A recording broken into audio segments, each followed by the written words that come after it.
તો hi guys, good evening. તો સ્વાગત છે એક નવા વ્લોગ વિડીયોની અંદર. અને આજે આપણે જઈ રહ્યા છે એક એવી જગ્યાએ જે આ છે મકતુપુરનું જે વિસ્તાર અહીંયાથી થાય છે. અને અહીંયા જો હાઈવે છે, તો આપણે આ બાજુ જવાનું છે. અને આપણી ગાડી જો છે જ, તો ગાડી ઉપર આપણે જવાનું છે. કાચો એવો રસ્તો છે અને આ રસ્તે જ તમારે જવાનું હોય છે. જો આવા ખેતરો આવે છે, જો આ બધીમાં ખેતરો જ છે, વચમાં રોડ છે.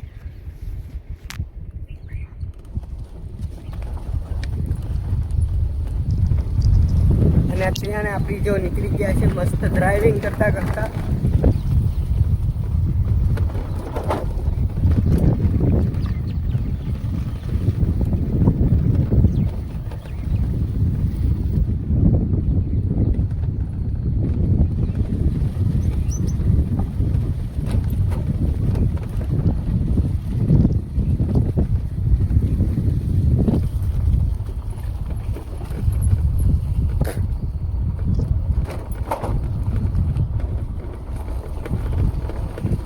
મજાના જો એવા ખેતરો આવે છે, લાનિયેલી પણ આવે છે, જો ત્યાં આવે છે મિત્રો.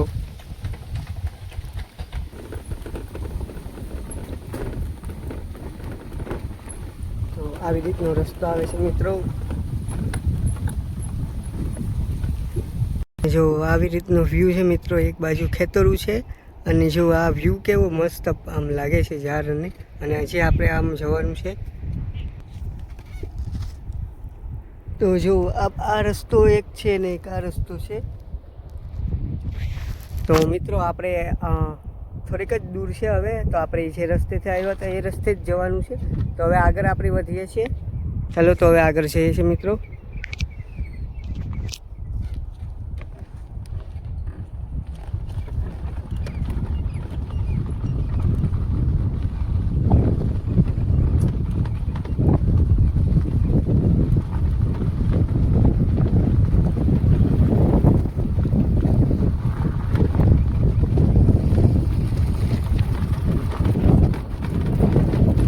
જો આવી રીતે ખેતરું છે, બે બાજુ ખેતરું છે ને અહીંયા રસ્તો છે.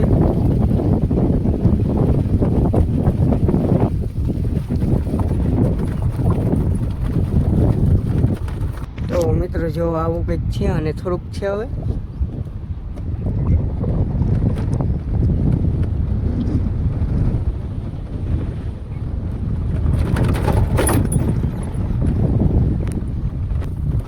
જો સસલું છે. આપણે આ રસ્તેથી આવ્યા છે અને જો હવે વ્યૂ જો આ દરિયા કિનારો છે. તો હવે આગળ જઈએ છીએ આપણી. તો જો આપણી ગાડી મૂકી દીધી છે અને આપણે આગળ જઈએ છીએ. અને આ લોહેજની સ્મશાન છે મિત્રો. તો મસ્ત એવું મેદાન છે અને જો આ આખો દરિયા કિનારો છે.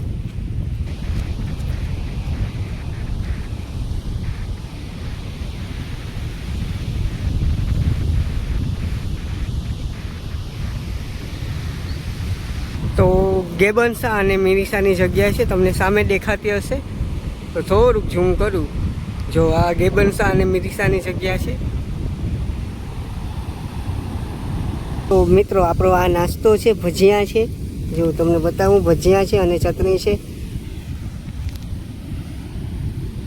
તો હાલો મિત્રો, નાસ્તો કરવા માટે તો આપણે હવે અહીંયા મોજ કરીએ, નાસ્તો કરીએ. અને નાસ્તો કરીને તમને પાછું મળું છું.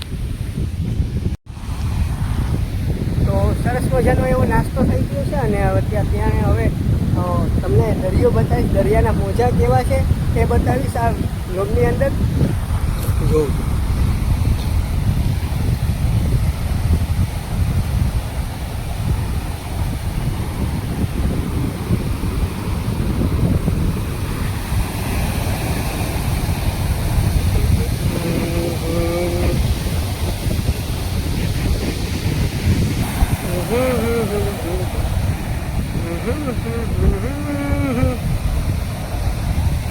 મગર, મગર, પ્રકૃતિનો આકાર મગર.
આવીને તમે યાર કચરો ફેલાવો છો તો એ યાર આ સારી વાત નથી.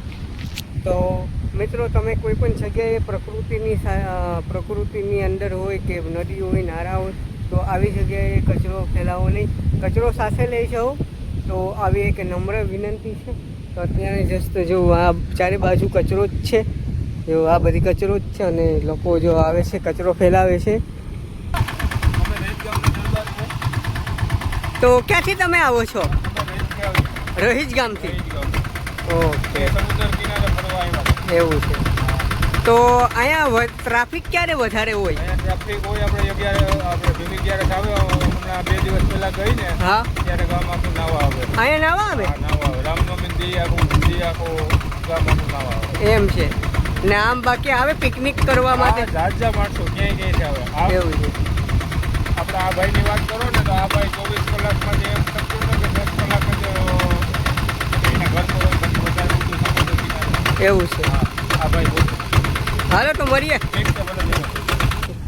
જો આ બધી કચરો જ છે, જો ઓલી બાજુ કચરો જ છે. તો આવી રીતનું વ્યૂ છે મિત્રો. આ છે રહીજ ગામનું સસન. તો મિત્રો આ રહીજ ગામનું છે, લોહેજ નથી. એટલા માટે હું સોરી કહું છું, લોહેજનું નથી, રહીજ ગામનું છે. તો ત્યાં જસ્ટ જો આવી ખુલ્લી જગ્યા છે અને અહીં બેસવાની વ્યવસ્થા છે. તો આ મિત્રો કૂવો છે. તો જો આપણે જોઈએ હવે, તો જો આવું પાણી છે મિત્રો, ગંદુ પાણી.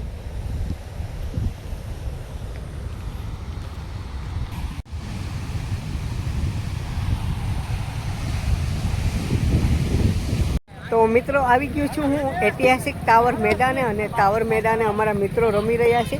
તો આ અમારા મિત્રો છે, જો દર્પણભાઈ છે, આ અમને એમનો પુત્ર છે. અને જો ઓલું ટાવર છે એના ઉપરથી આ નામ પડ્યું છે ટાવરનું મેદાન. અને જો સરસ રીતે રમે છે આ નાનો એવો. તો કેમ છો, મજામાં? તો અત્યારે તો રમે છે એટલે આપણને તો બોલાવે નહીં. કેમ છો, મજામાં? અને ખાસ વાત કે આ મેદાનને બચાવવા માટે અમારા મિત્રો ભરપૂર પ્રયાસ કરે છે કે આ મેદાનને ઐતિહાસિક દરજ્જો મળે. તો દર્પણભાઈ, આના વિશે તમે શું કહેશો? ટાઉન વિશે તો શું છે, જ્યાં સુધી કાયદાકીય વસ્તુ ન થાય ત્યાં સુધી કેવું થોડું અધૂરું છે. પ્રક્રિયા ચાલુ છે ને. અને શું માંગરોળની અંદર ઘણા એવા યુવાનો આ મેદાનની ઉપયોગ કરીને રમી રહ્યા છે, કેમ કે આ એકમાત્ર મેદાન છે જે માંગરોળનું છે. તો 25 જો આ મેદાનને ઐતિહાસિક દરજ્જો મળે તો 25 જેટલા ગામોને લાભ મળે. કેમ કે અમારા ગામની અંદર પણ એક પણ ટાવરનું મેદાન, ક્રિકેટનું મેદાન નથી. તો આ એક મેદાનને દરજ્જો મળે તો અમારા માટે પણ ખુશીની વાત છે. દર્પણભાઈને એ જઈ રહ્યા છે અને જો અહીંયા તો રમે છે ક્રિકેટ. તો મિત્રો આજ માટે આટલું જ. ફરી મળશું એક નવા વ્લોગ સાથે. મળશું મેરે કેરે, મળશું ગામડે ગીર, નહીં મરે યા મેકરે તેની ધરતી ધૂતતી હશે. તો ચાલો મળીએ છીએ. તાતા, બાય બાય.